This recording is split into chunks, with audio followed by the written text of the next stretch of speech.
formation, chaque structure, dans son espace vital, dans l'espace de travail, il y a toujours ce qu'on appelle le risque. Et l'un des risques que nous redoutons tous, chez nous, partout, c'est le risque d'incendie. Le risque veut dire aléa plus enjeu. L'aléa, c'est la probabilité que la chose que nous redoutons puisse arriver. Et l'enjeu, ça peut être le matériel, ça peut être nous, les vies humaines, etc. Le feu, c'est la manifestation visible de la combustion qui se caractérise par un dégagement simultané. Malgré le fait que vous avez pris toutes les mesures de prévention nécessaires pour éviter la naissance d'un sinistre, le risque zéro n'existe pas. Écoutez-moi, dans vos quartiers, là où vous habitez, vous ne vous causez pas avec le voisin. Chez vous, ça prend feu. Le voisin vient vous aider parce qu'il vous aime. Pourquoi? Maintenant, ce que lui ne sait pas, qu'il ne pourra pas vous dire et que vous ne comprendrez peut-être pas, vous pensez qu'il va vous aimer, il a craint le rayonnement. Aujourd'hui, nous avons un cours pratique de questions d'hygiène, sécurité, entreprise. Nous allons faire une pratique en question d'hygiène et sécurité. Incendie, vous avez dit quoi?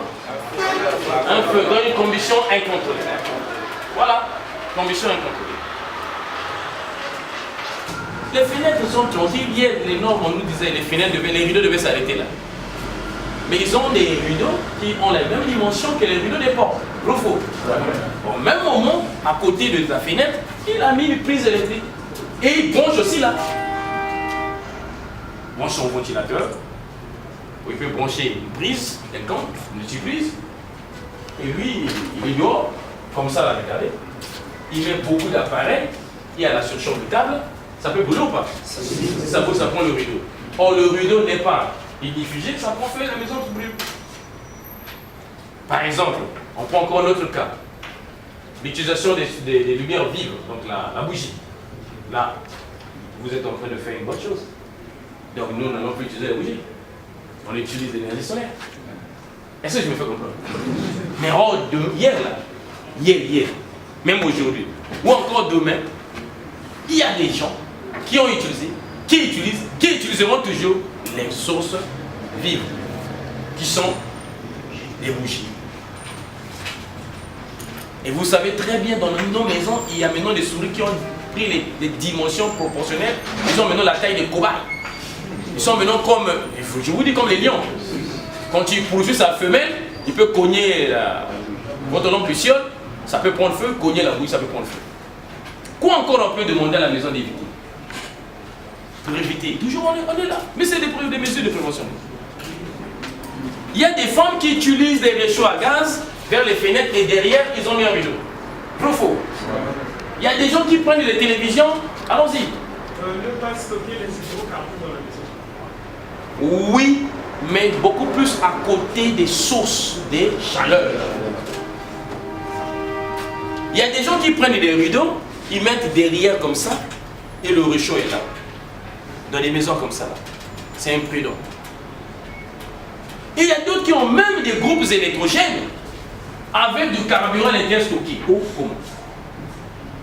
Alors nous allons voir tous ces procédés-là. Comment faut-il faire pour éviter la naissance d'un feu quelque part? Je dois dire que avec cette formation qui est une véritable formation qualifiante, nous voulons en fait établir une sorte de pont entre la formation, n'est-ce pas, et le marché de l'emploi. Parce que cette formation débouche à l'emploi. Parce qu'en fait, l'objectif pour la société 3 Hommes Énergie, c'est de former 250 jeunes en électricité associée à la technologie électronique. Et à la fin, ces jeunes seront utilisés dans notre usine d'assemblage des luminaires à LED. Parce qu'en fait, vous savez que la société 3 Hommes Énergie a lancé depuis quelques mois déjà ses propres produits qu'on appelle les produits 3 Hommes Énergie. Mais la conception est faite ici au Congo alors que l'assemblage est fait en Chine. Et avec cette façon de faire, nous pensons que nous ne sommes pas en train de valoriser la main-d'œuvre locale. C'est pourquoi nous avons pensé, avec le soutien financier de la Fondation Perspective d'Avenir, organiser cette formation pour que, à la fin de cette formation, que nous ayons des jeunes capables, n'est-ce pas, de faire l'assemblage de ces produits 3 Hommes Énergie. Là, nous venons d'assimiler le cours qu'on a fait sur la qualité, hygiène et sécurité. plus précisément sur l'incendie. Et aujourd'hui, nous avons fait la pratique de ce cours. Nous avons fait la théorie et aujourd'hui, on a eu l'occasion de faire la pratique. Pour ce faire, j'ai pu assimiler quelques notions que je ne comprenais pas en théorie, mais aujourd'hui, j'ai pu comprendre comment faire pour attaquer un feu.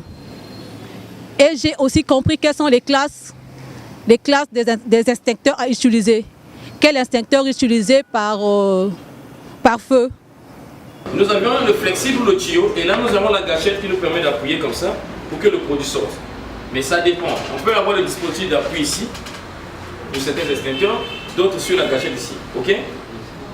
Alors, nous avions ici notre flexible ou tuyau. Là nous avions notre tube plongeur. L'appareil, si j'enlève la goupille, j'appuie ici, ça ne sortira pas parce que pour que le corps solide ou le corps liquide puisse sortir, il faut une pression. S'il n'y a pas de pression, à moins que vous retournez la bouteille. Ça sont les vieux extincteurs qu'on utilisait il y a de cela plus de 10 ans ou plus de 15 ans.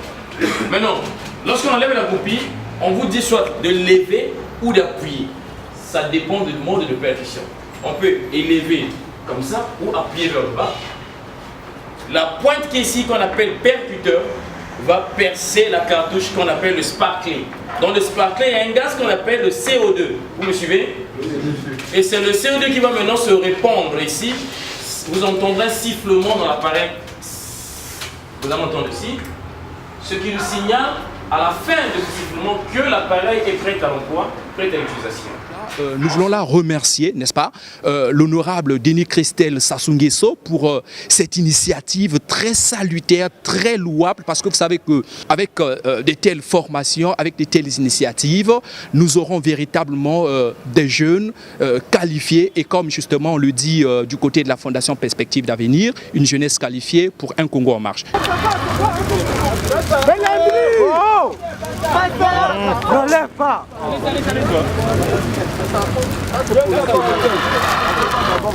Bon, c'est bon.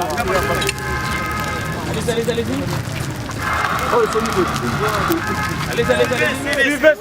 Ce qui est arrivé à Sibiti, ils éteignaient avec la poudre et nous étions en présence d'un feu en atmosphère de grande intensité à l'air libre. La poudre ne s'avère que inefficace. Il faut dans ces conditions un agent extincteur qui a le pouvoir de refroidir et d'étouffer comme de l'eau. C'est bon? Oui. Continuez. Laissez l'appareil. C'est bon! Doucement. Allez, c'est la potion du vent. On voit la potion du vent. Tout d'abord, je suis très heureux de l'initiative que le président Denis Christelle Sassou Nguesso avait mis en place parce que nous sommes aujourd'hui une jeunesse qui est capable, dans 6 mois, de devenir une jeunesse qualifiée dans le domaine de la nouvelle technologie qui est l'électronique et l'électricité. Nous pensons que par rapport à ce que nous avons vu, nous serons maintenant capables de pouvoir exploiter cela dans notre société ou dans les entreprises que nous allons exercer. Essayez l'appareil. Allons-y. Potion du vent.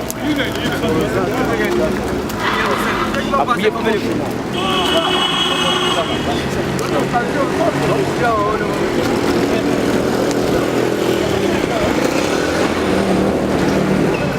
C'est bon?